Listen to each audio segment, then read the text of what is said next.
የሆነ እቅድ ማውጣት ያለብን ይመስለኛል።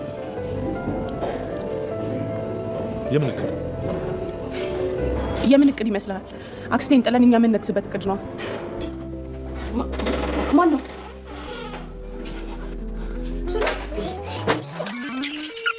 የኔ ፍቅር በጣም ናፍቀሽኝ ነበር። እኔም በጣም ናፍቀኛል። እኔም እኮ ያላንቺ መተንፈስ ስላስቸገረኝ እኮ ነው ከዚህ ልወስድሽ የመጣሁት። እባክህ ውዴ። ቤዛ፣ ውሳኔ ስለሆነ ምንም ለማስተባበል እንዳትሞክር። አሁኑም ለሳሚ ደውልለትና ሉላ እዚህ ቤት እንድትመጣ እንዲያዘጋጅ ታደርገዋለህ።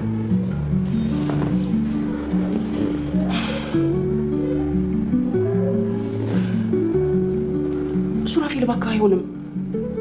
ሄሎ ሳሚ። እኔም ግን የሆነ ቅር ያለኝ ነገር አለ። ቆይ እንዴት ሊሆን ይችላል? አራት የጋበዝኳት ልጅ ቤዛ መሆኗን ለማረጋገጥ አንድ መንገድ አለ። እመኝ፣ በሱ በደንብ ማረጋገጥ ይቻላል። ግን ቤዛ ከሆነች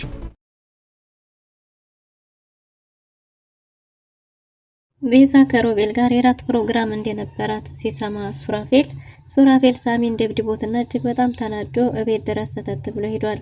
ሉላ ደውላ ቀድማ ሱራፌል ወደ አንቺ ሳይሆን አይቀርም በጣም ተናዶ እየመጣ ነው፣ በዛ ላይም ጠጥቷል ስትላት አክስቷ እንደተኛችላት የውጭ በር ክፍት አድርጋ ነበር መኝታ ቤቷ የተኛችው። ሱራፌልም ድንገት ሲመጣ ቤዛ ብትደነግጥም ግን ደግሞ እሷን ፍለጋ ስለመጣ እጅግ በጣም ደስ ብሏታል።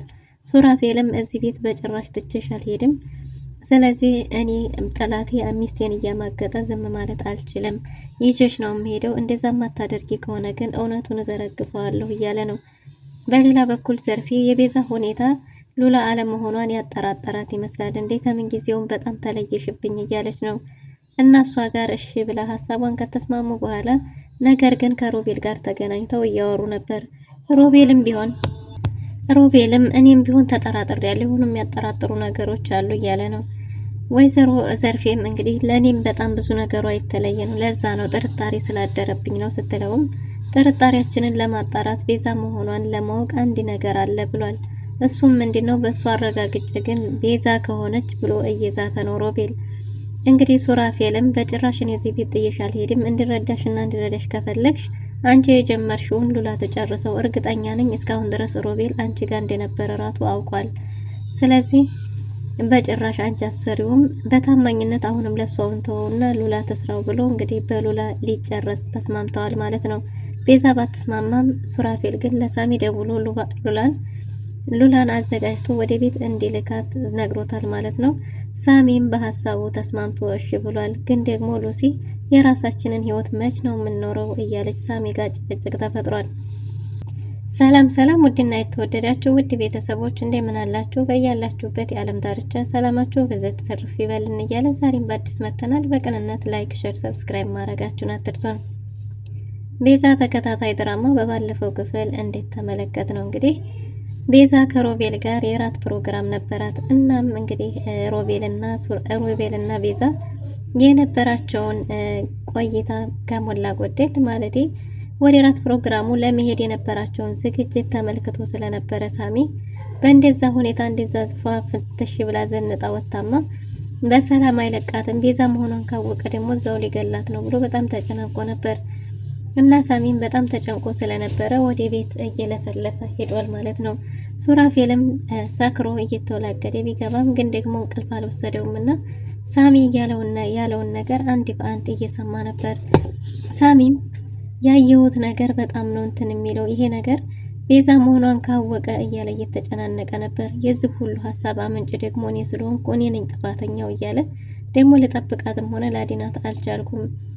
ያ የተረገመ ዶክተር ሮቤል ቤዛን ጭኗት በመኪና ሄደዋል። እርግጠኛ ነኝ እንደዛ ዘንጣማ የራት ፕሮግራም ነው የሚሆነው እያለ ሲያወራ በነበረ ጊዜ እየሰማ ነበር። ሉላም እባክህ ጊዜያዊ ማረፊያ ሰጠኝ፣ እዚህ መቀመጤ ሱራፌልም ደስ ያለው አይመስለኝም እና ጊዜያዊ ማረፊያ ፈልግልኝ እያለችው ነበር። እሱም ከሷ የጊዜያዊ ማረፊያ ይልቅ እያሳሰበ ያለው የቤዛን ጉዳይ፣ ቤዛን እንዴት ነው ማዳን የምችለው የሚለው ነገር እያስጨነቀው ስለነበር ሲያወራ ሱራፌልም ሰምቶ ወጥቶ ነበር። ሳሚ ባለ ጊዜ እንግዲህ ለምን አልነገርሽኝም ቤት እንዳለ እያለ ነበር ሳሚ። ሉላም እንደውም ሰክሯልም እያለችው ሱራፌልም ወጥቶ ያወራችሁትን ነገር በሙሉ ሰምቻለሁ፣ ያንተም ቤዛም ሉላም ሁላችሁም ከሃዲዎች ናችሁ፣ የተረገማችሁ እያለ እየጮኸ ሳሚን ይህን ሁሉ ነገር ያደረከው አንተ ነህ፣ ሚስቴን ጠላቶቿ እጅ ላይ ሄዳ እንድትወድቅ ያደረከው አንተ ነህ ብሎ ድብደባም ጭምርም ነበረው። ግን ደግሞ ሳሚ ተረድቶ ስለነበረ ስሜቱ ምንም አላለውም። እሱ ከወጣ በኋላ አሁን ምንድነው ማድረግ ያለብኝ? ነገር ሁሉ ብልሽት ወጣ ብሎ ተከትሎ ሳሚ ሱራፌልን ቢሄድም ሱራፌልን ግን ሊደርስበት አልቻለም። እናም ሳሚ ቤት ተመልሶ እየተጨናነቀ ነበር። ሉላ ለቤዛ ደውላ ሱራፌል እንዴት ተናደደና በጣም እንዴት ተበሳጨ እሷ ከሮቤል ጋር የራት ፕሮግራም እንደነበራት እንዲያወቀ ነግራታለች። እንዴት አወቀ ስትላትም ያወቀው ሳሚ ሊያድንሽ ባለመቻሉ ከሱ ጋር ሲወጣ እንዳየ ስለነገረስ ሲያወራ ሰምቶን ነው ብላለች። እና ሳሚ ቢያንስ ይሄን እንኳን ዝም ቢል ምን አለበት እያለች እንደዛማ ያረግም መቶ ሁሉንም ነገር አያበላሽብኝም እያለች እየተጨናነቀች ነበር። በዛ ላይ ቤዛ እራት ፕሮግራሙ አምሽታ ስትመጣ ዘርፌ ቤቱን እየጠበቀቻት ነበር። ዘርፌ ስትመጣም እንግዲህ የት አምሽተሽ ነው ብላ ስትቀበላት ሰላምታው አይቀድምም ወዷ አክስቴ እያለቻት ነበር። እናም ከዶክተር ሮቤል ጋር የራት ፕሮግራም እንደነበራት ዶክተሩ ደግሞ እንዴት ተወራለት መጥፎ ሰው ሳይሆን መልካም ሰው እንደነበረ እስከ ዛሬ ድረስ ከሱ ጋር በመዘግየቷ ራሱ ባለመገናኘቷ እየቆጫት እንደሆነም ጭምር ነግራት ነበር። እንዴ ከምን ጊዜውም ተለየሽብኝ እንዴት እያለቻት ነበር። ስልክ ስደውልልሽ እኮ አታነሽም ስትላት ከኔ ይልቅ እኮ በዶክተሩ ስልክ ብትደውይ ከሱ ጋር ታገኘኝ ነበር ብላታለች። ለዛም እንግዲህ ዘርፌ አንዳንድ ነገሮቿን ስትመለከታት ያሳደገቻት ሉላ ልትሆንላት አልቻለችም። በዚህ ልክ በዚህ ፍጥነት የተቀየረው ምንድነው እያለቻት ነበር። ግን ደግሞ እንግዲህ ቤዛም ሉላን ለመሆን እየሞከረች ነው። ግን ደግሞ በዘርፌ ልብ ጥርጣሬ የፈጠረ ይመስላል። እንዴ ምን ነው ግራለሽ? አንቺ የፈለግሽው ይሄንን አልነበረም እንዴ ስትላትም በቃ ጧት እናወራለን፣ አሁን ደክሞኛል እረፍት ላድርግ ብላ ወደ መኝታ ቤቷ ገብታለች። እሷ ወደ መኝታ ቤቷ ስትገባ ሳትነቂ ደሪ በዛ ይውሰድሽ እያለች እየተራገመች ቤዛም እንግዲህ የውጩን በር ሉላ ደውላ ስለነገረች ሳሚ ሱራፌል ከመጣ እንዳያንኳኳ በሩን ክፍት አርጋ ነበር የተኛችው። በሩን ክፍት አርጋ በተኛችበትም በህልሟ እንግዲህ ዘርፌን እንድትገላት የሚጋብዝ ቅዠት ነበር። እናሷን በጭራሽ እኔ ነፍሰ ገዳይ አይደለሁም እያለች እየተጨናነቀች መልሳ ለመተኛት እየሞከረች ሳለ ነበር ሱራፌል የመጣው። ሱራፌልም መጥቶ እንግዲህ አሁኑኑ ከዚህ ክፍል ወተን እንሄድ እያለ ነበር። እሷም በጭራሽ እኔ ያለንተ የሚሆንልኝ ይመስልሃል? እንዲህም ደግሞ መምጣትህን ወድጄዋለሁ። ምነው ተደብቆ በመጣ ብዬ እየተመኘሁ ነው። ድብብቆሽን ማን ነው ለሳሚ ብቻ ያደረገው? አንተም ልመደው እያለችው ነበር። ሱራፌልም ሰክሮም ስለነበር በዛ ላይ ደክሞኛል እያለ ነበር። እሷን አቶ መተንፈስም እንደማይችል እየነገራት ግን ደግሞ አሁኑኑ መሄድ ያለብን ብሏል። ቤዛም እንደዛማ በጭራሽ አይሆንም፣ አሁን እዚሁ ተኛና ይቺ የተረገመች ሴትዮ ጧት ሳትነሳ ትሄዳለህ ብለዋለች። አይ እኔማ ብቻዬን አልሄድም አብረን ነው የምንሄደው እያላት ነበር። አሁን በቃ ረፍት አድርግ ብለው አብረው ተኝተው ሳለ እንግዲህ ጧቱን ሌሊቱን ሳያውቁት ነግቶ ወይዘሮ ዝናሽ በሩን አንኳኩታ ተነሺ ቁርስ ስሪ እያለቻት ነበር። እሷም እሺ መጣሁ ብላ ይቺ የተረገመች እያለች ሱራፌልን ቀስቅሳው ቆንጆ ቁርስ ሰርታ እንደምታመጣለትም ነግረው አሁን ቁርስ ሰርቼ ልምጣ እያለች ነበር። እንዴት አርጌ ካልሆነ ግን ወጥቼ ሁሉንም ነገር እናገራለሁ እያለ ነው። ሱራፌል ያንን እንዳያረግ እቅዴ እንዲበላሽ መቼም አታደርግም። ስለዚህ ቁርስ ሰርቼ እኔ እዚሁ ይዤ እመጣለሁ ብለዋለች። ሱራፌል ቶሎ ጨርሽና ቤታችን እንሄዳለን እንጂ በጭራሽ እስትችሽ አልሄድም እያለ ነው። እናም እሷም እሺ ቁርስ ሰርቼ ልምጣ ብላ ተነስታ ሄዳለች። ቁርሱን ሰራርታ ላክስቷ ካቀረበች በኋላ አብራ እንዲበላ ብትጠይቃትም እሷ ስትሰራ በደንብ እንደበላች ነግራት ብቻዋን እንድትበላ አድርጋለች። እናም አሁን እንቅልፍ አልጨረስኩም መተኛት አለብኝ ብትላትም አይ ማታ ያወራሽኝም በቅጡ አልሰማሁሽም፣ አሁን እንድታወሪኝ እፈልጋለሁ ብላታለች። ቤዛም እንግዲህ የነገረቻት ነገር ሁሉ ትክክል እንደሆነ ዶክተሩ በእርግጥ እንድትወራለት አይነት ሰው አይደለም፣ በጣም መልካም ሰው ነው። እስከ ዛሬ ድረስ በመዘግየቴም ቆጭቶኛል። ስለዚህ ጥያቄውን ተቀብያለሁ ስትላት ወይዘሮ ዘርፌም ታገቢዋለች ብላታለች። እንዴ ምን ማለት ነው ቤቱ ትገቢያለች ስትላት አይ ትጋባላችሁ ማለት ነው። ከተጋባችሁ በኋላ ደግሞ ግማሽ ሀብቱን ከተፈራረምሽ በኋላ ትፈችዋለች ብላታለች። እንዴ ከጋብቻ በፊት ያለውን ሀብት አላካፍልም ቢልስ ብትልም አይ እሱን ለኔ ታዩ ብላለች። ግን ደግሞ አግብታው እንድትፈታውም ትፈልጋለች። መቼም ይሄን ጉማሬ የመሰለ ሰውዬ በዚህ አጭር ጊዜ ወድጀው ነው አትኝም አይደል? ከሱ ጋር መሆን አትፈልጊም። እንዴት ነው ከማትወጁ ሰው ጋር የምትኖሪው? ሀብትና ንብረቱን ተካፍለሽ ትወጫለሽ፣ ካልሆነም ይቀራል እያለቻት ነው። የጽንሱ ነገርም ምንም እያሳሰበው እሱን አይደለም ብላታለች።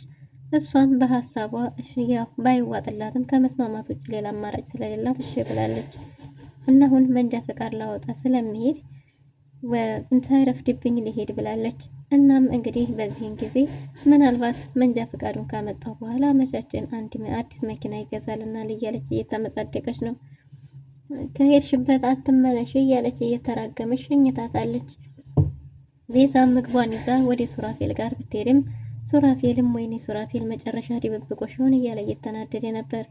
እሷም ምግቡን ይዛ ማሪ እኔ ካንተ ጋር በላለሁ ብዬ ምንም አይነት ቁርስ አልቀመስኩም፣ አሁን ቁርሳችን እንብላ ብትለውም እሱም በሀሳቡ እስካልተስማማች ድረስ ሁሉንም ነገር እንደሚያበላሸው ነግሯታል። እሱንማ በጭራሽ አታደርግም ብትለውም እንደሚያደርገው እርግጠኛ ሆኖ ነግሯታል። የጀመርሽውን እቅድሽን ንገሪኝ ብሏት እቅዷን በሙሉ ከነገረችው በኋላ ስለዚህ አሁን የጀመርሽውን ሉላ መጨረስ አለባት ብሏል። ሉላ ሳትሆን እኔ ራሴ ነኝ መጨረስ ያለብኝ ብትለውም በጭራሽ ልረዳሽ እየሞከርኩ ነው፣ ላግዝ እየሞከርኩ ነው፣ ላግዝሽ ስለሞከርኩ ነው በጭራሽ የማላምናትን ሴት እንድጨርሰው የፈቀድኩት። ከዛ ውጭ ግን አንቺን እዚህ ቤት ትቼ መሄድ አልችልም። ከባላንጣዬ ከጠላቴ ጋር ሚስቴ ሆና ማየት አልችልም። አክስትሽ ሁሉንም ያለችውን ነገር ሰምቻለሁ። ሮቤልን ጭራሽ እንድታገቢው ትፈልጋለች። ጭራሽ ልታጋባችሁ ነው። እስከ ዛሬ ድረስም ቤዛ መሆንሽን ሳያቅም አይቆም ሊሆን ይችላል፣ አውቆ እያስመሰለም ሊሆን ይችላል። በጭራሽ አይሆንም ብሏታል። ቤዛም እሱ በጭራሽ አልጠረጠረኝም ብትለውም አይ እርግጠኛ አይደለንም እያስመሰለስ ቢሆን ብሎ እምቢ ብሏል። ቤዛም ደስ ባይላትም እንግዲህ የሱራፌልን ሀሳብ ተቀብላለች ማለት ነው። ሱራፌልም ፍቃዷን ሳይጠይቅ አሁኑኑ ለሳሚ ደውላታለሁ፣ ቤዛን ሉላን ወደዚህ ቤት ይልካታል ብሏታል። የሉሲና የሳሚ ነገር የተስተካከለ ይመስላል። ምክንያቱም አሁን ሽብሩ ሳሮንን ስላፈቀረ ሉሲን አልፈልጋትም ብሎ ሽማግሌ ልኮ ከቤተሰቡ ጋር ተደራድሮ እርቅ ሰላም አውርዷል ማለት ነው። አያቷ ነፃነቷን አግኝታለች።